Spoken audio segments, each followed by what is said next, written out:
السلام عليكم ورحمة الله تعالى وبركاته. عواشر مبروكة، رمضان كريم وجمعة مباركة. إن شاء الله اليوم غادي نشارك معكم مائدة الإفطار، أفكار لتزيين مائدة الإفطار ديال رمضان، وبأطباق بسيطة سهلة في التحضير وفي نفس الوقت راقية وجميلة في التقديم.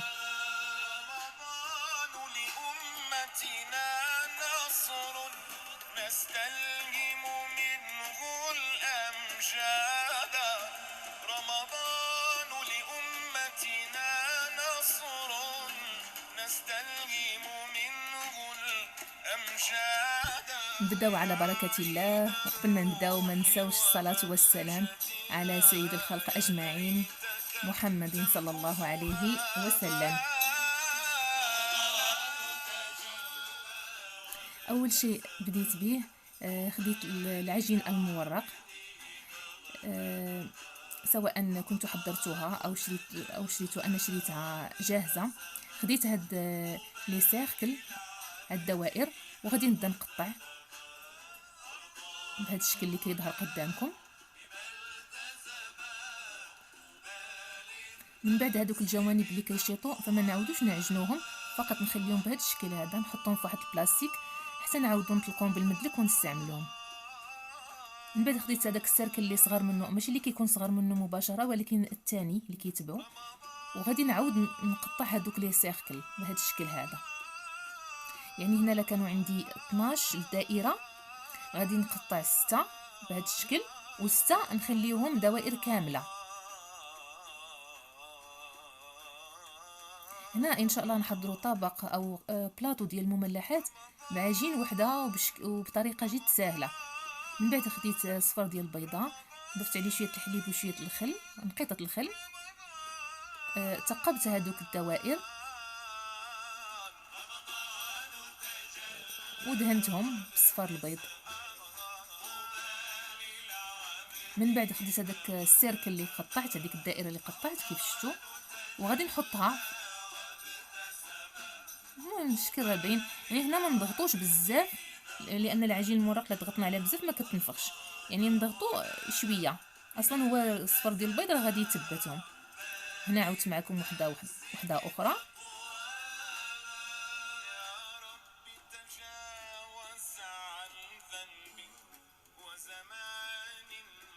من بعد عاودت دهنتهم بصفر البيض، حتى دوك الدوائر الصغار اللي غيبقاو ما نضيعوهمش، حتى هما غادي ندهنهم بصفر البيض، كلهم غادي نطيبوهم، كلهم غادي نستعملوهم. يعني هنا العجين ما غيضيع منها حتى شي حاجه. رشيت عليهم جلجلان. بالنسبه لي كورني، فهنا هاد لي مول هادو او لي كورني اللي كندهنوهم بالزبده او الزيت، ومن الافضل فاش دهنوهم بالزبده رشوهم حتى بالدقيق بحال اللي غنديروا كيكه.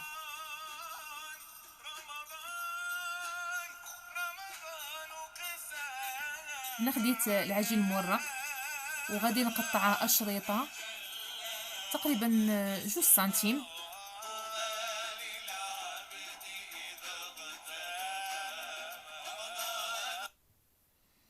غادي ناخذ هادوك ليمون اللي كنا دهنا ونهز واحد الشريط ونبدا نلف بهذه الطريقه. في البدايه غادي نضغط واحد شويه باش يتثبتوا مزيان، ومن بعد غادي نبدا نلف بهذا الشكل هذا. راه واضح مزيان في الفيديو. كيف قلت لكم انا خديت هادو، يلا خديتهم، او يعني هاد النوع هذا يلا خديته. كانوا كاتبين فيه بانه ضد الالتصاق، ولكن مع ذلك فاش جيت نفكهم يعني كانوا شي شويه شادين. هما تفكوا، ولكن الا ترشيتهم بالدقيق فغادي يتفكوا بكل سهوله. يعني واخا يكون مكتوب فيهم ضد الالتصاق، من الافضل يدهنوا ويترشوا. صافي غادي نعاود معكم وحده اخرى بهذه الطريقه هذه. هنا راني شعلت الفران على نار متوسطه 160 درجه، النار من الاسفل في البدايه، طيبوا النار من الاسفل وباللي يطيبوا نشعلوا عليهم النار من الفوق. هنا حتى هاد لي كورني حتى هما غادي ندهنوهم بصفارة البيض، ونرشوهم بالحبوب كيف بغينا، الجلجلان او حسب الاختيار ديالكم، ودخلتهم الفران يطيبوا. من بعد خديت فروماج فري، اي جبن طري، جبن طري، ضفت عليه الزعتر، شويه الابزار، نسموه بالشكل اللي بغيتو، بالحبق، باي اعشاب منسمه ممكن تستعملوها، ممكن تزيدوا الحار الا كنتو كتبغيو. صافي هنا من بعد ما طابوا شي كيجي الشكل ديالهم كيشهي، كيف قلت لكم هكا كيتفكوا. بالنسبه لرشيتهم بالدقيق فكينزلوا بسهوله. خديت هذاك الجبن الطري درتو في الجيب الحلواني، ممكن تستعملوا غير بالمعلقه، حتى هي كتجي معلقه صغيره حتى هي تجي مزيانه، ماشي بالضروره الجيب الحلواني. صافي بديت كنعمر في هذوك لي كورني. خديت هنا الخص، غادي ناخذ غير داك الرويس الفوقاني، ما تاخذوش لتحت باش يجيكم ساهل في التزيين.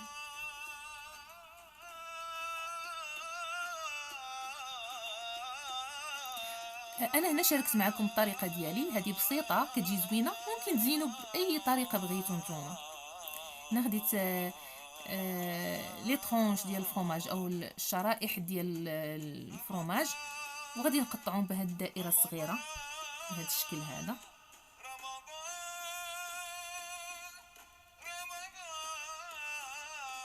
نعطيهم الشكل اللي بغينا. صافي غادي نثبتوهم في لي كورني.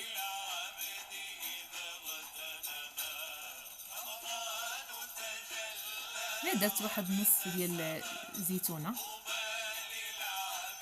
وها هي الكورني ديالنا موجوده. كيجيو زوينين، غير جربوهم كيجيو زوينين بزاف. هنا خديت هنا نفس الشيء، نفس الفرomاج غادي نزينوا به الاشكال كاملين. درت شويه في الوسط، كيف قلت لك ممكن ديروا غير بالمعلقه، ماشي بالضروره بالجيب الحلواني. هنا خديت السومون فيمي، سومون مدخن، الخص.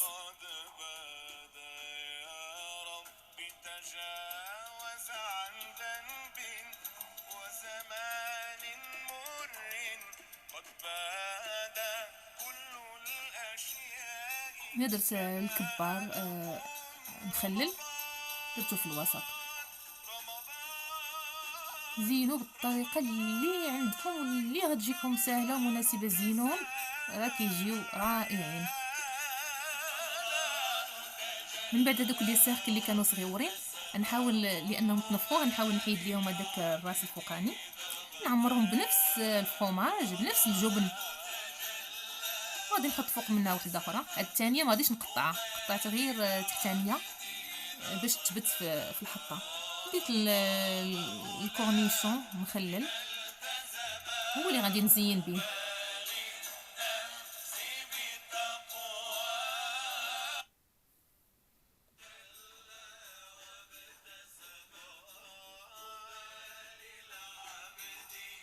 هذا هو الشكل ديالهم. من بعد غادي ندوزو للديسير. خديت 4 الحبات ديال لافوكا، عصرت عليهم تقريبا نص حامضه باش ما يتغيرش ليهم اللون ديالهم، يعني واخا نوجدوهم الصباح كيبقاو، واخا نخليهم النهار كامل في الثلاجه كيبقى اللون ديالهم كما هو. درت عليهم تقريبا 80 غرام ديال الماسكاربون او اي جبن طري متوفر، واخا تكون فيه شي شويه الملحه ماشي مشكل، كيجيو زوينين. هنا طحنتهم وبانوا ليا ثقيله، بانت لي لا تيكستور ديالو ثقيله، زدت عليها شويه الحليب. صافي وغادي نقدمهم في الكؤوس ديال الديسير.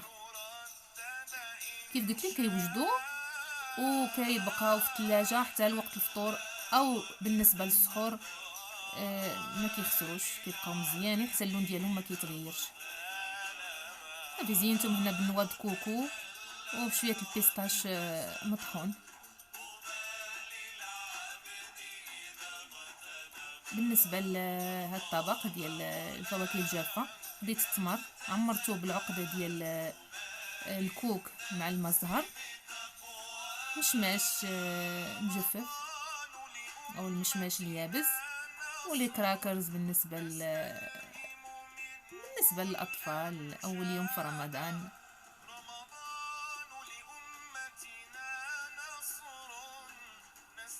وكانت هذه هي الطبق أو مائدة الإفطار ديالنا. هنا قدمت السلطة، ما شاركش معكم السلطة باش ما يجيش الفيديو طويل. درت الباربا مع الخس والخضر محكوكة. هذه الحريرة مغربية، راني كنت شاركت معكم الوصفة ديالها. كتجي مدورة غير بالخضر، ما فيهاش نهائيا الطحين. هذا هو الديسير ديالنا، وهذا هو البلاطو ديال المملحات. رشيت عليه من الفوق واحد شويه الخضر محكوكه. كنتمنى انكم تجربوا، راه غادي يعجبكم، سهل في التحضير وكيجي لذيذ وزوين وراقي في التقديم. هنا غير بطبوط عمرته بالخضر وبالخس وبالسومون فيمي. كان هذا هو الافطار ديالنا. رمضان كريم، والى فيديو قادم ان شاء الله. السلام عليكم ورحمه الله تعالى وبركاته.